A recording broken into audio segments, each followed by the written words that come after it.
On va parler, Céline Durand nous a rejoint pour nous parler du marché de la mode d'occasion, qui a le vent en poupe. Ça tombe bien parce que c'est une démarche de recyclage dont on vante les mérites ici régulièrement. Et donc, à la fois, on fait le vide dans son placard, et puis les vêtements servent à d'autres personnes. On ne jette pas, on recycle, et en plus, on gagne un peu de sous. Est-ce que c'est un bon plan, un mauvais plan? Vous avez vécu ça pour nous dernièrement, un vide dressing éphémère, Céline. Tout à fait. Donc, j'ai testé le Paulette Vide Dressing, le Paulette Market, qui s'est déroulé donc début mars. C'est un bon plan, ça c'est la première réponse. C'est un bon plan, il suffit de respecter un certain nombre de règles pour vraiment l'optimiser. Alors lesquelles? Alors d'abord, on va faire le tri dans son vide dressing. Règle numéro 1, le tri tu feras dans tes affaires. Qu'est-ce que je mets? Qu'est-ce que je ne mets plus? Qu'est-ce qui me rend encore heureuse comme vêtement? Je regarde mon vêtement, est-ce qu'il me plaît? Il me plaît pas? Est-ce que ça va me faire plaisir de le porter? Oui, non. Hop, je fais 2 tas. Ce qui ne me rend plus heureuse mais qui est encore en bon état, je décide de combien je vais le vendre, je fais le tri, je sélectionne une 50aine de pièces. Et à ce moment-là, je vais pouvoir acheter mon emplacement.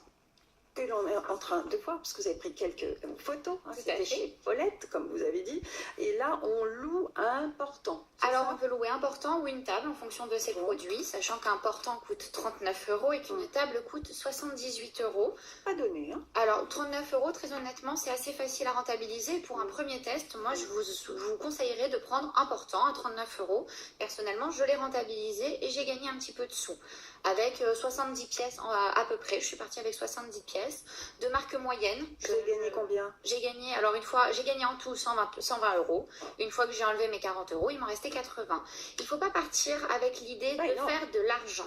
Très honnêtement, il faut partir avec l'idée de se débarrasser, de donner une deuxième vie à ses vêtements pour pouvoir en acheter de nouveaux. Effectivement, 80 € n'est pas forcément une somme colossale, mais je n'avais que des produits de milieu de gamme. Voilà, donc des produits que j'ai pu vendre en moyenne 25% du prix d'achat.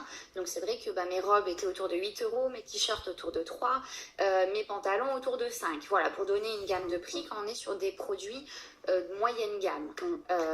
Il faut en citer 3 en télé, H&M, Zara et Naf. Voilà, pour ce type de produit. Elle connaît la loi. Donc voilà les bons conseils pratiques. Voilà. Videz votre placard, participez à des vides de dressing éphémères. Comment on est au courant? Alors comment on est au courant? On les suit sur les réseaux sociaux notamment. Je parle du Paulette Vide Dressing, mais il y en a beaucoup d'autres.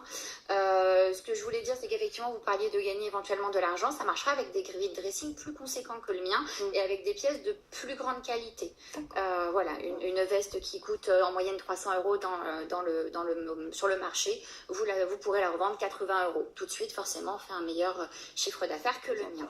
Mais bon, c'est quand même un bon plan. Merci beaucoup, Céline. Le public est au rendez-vous en tout cas et ça plaît. Voilà, merci d'avoir testé pour nous. Je vous en prie. Les idées de sortie, c'est avec